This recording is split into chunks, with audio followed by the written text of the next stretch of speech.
Noong panahon ng mga Aquino ay isa akong taga-suporta sa kanilang adhikain sa bayan. Buo ang aking tiwala sa lahat ng kanilang mga sinabi at isinulat sa libro noong ako ay nag-aaral pa ng elementary hanggang nakagraduate ako ng college. Nakatatak sa aking puso at isipan ang lahat na masama ang mga Marcos, mamamatay tao, at magnanakaw sa kaban ng bayan. Dala-dala ko yun hanggat ako ay nakapagtrabaho. Sa totoo lang, noon, wala akong pakialam kung sino ang nagiging presidente ng Pilipinas at walang akong interest sa lahat ng programa nila. Pero, noong naging presidente si President Rodrigo Duterte, nabigla ako. Dahil nakikita ko at naramdaman ko ang pagkakaiba sa ibang naging presidente ng Pilipinas. Dahil sa aking interest at curiosity kay Presidente Duterte, sinimulan ko mag-research at nag-aral ulit. Hinahanap ko ang lahat ng sources tungkol sa lahat ng naging presidente ng Pilipinas hanggang sa present president. Hanggat nagising ako sa katotohanan na lahat pala ng sinabi ng mga Aquino at ang nakasulat sa libro ay puro kasinungalingan lang. Ilang taon at dekada tayong pinaniwala nila sa puro kasinungalingan lang. Ilang taon at dekada ang nasayang lang sa mga salot at anay sa lipunan na kalaban ng bayan. Aaminin ko, hindi ko binoto si Presidente Duterte noong 2016 presidential election.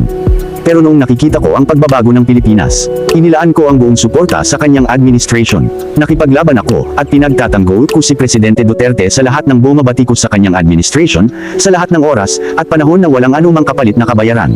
Dahil nagising na ako sa katotohanan, sinimulan ko na rin ang 101% na suporta sa panahon ng pagtakbo ni Presidente BBM sa pagiging presidente ng Pilipinas at dahil katandem rin ni Presidente BBM si Vice President Sara Duterte noong panahon ng 2022 presidential election.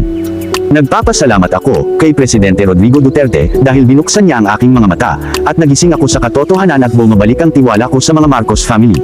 Kung hindi dahil sa mga Duterte ay isa akong nangunang nagkampanya na wag iboto si Presidente BBM. Dahil sa mga Duterte ay pinaglalaban namin si Presidente BBM ng patayan noong panahon ng kampanya, eleksyon at hanggang ngayon.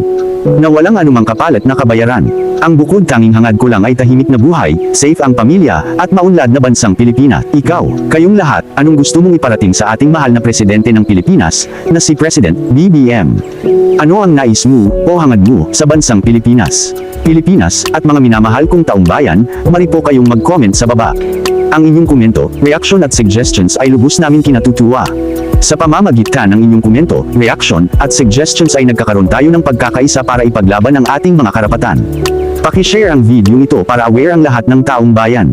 Share ng share lang tayo bilang protesta at hanggat aabot sa kinauukulan at mapuno ang kanilang screen.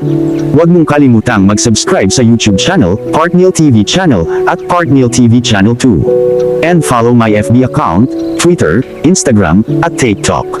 Taos-puso akong magpapasalamat sa inyong walang tigil na suporta. Again, thanks for watching. Thanks for watching. Please subscribe me YouTube channel. Follow, like, comment, and share. Thanks for watching. Please subscribe me YouTube channel. Follow, like, comment, and share.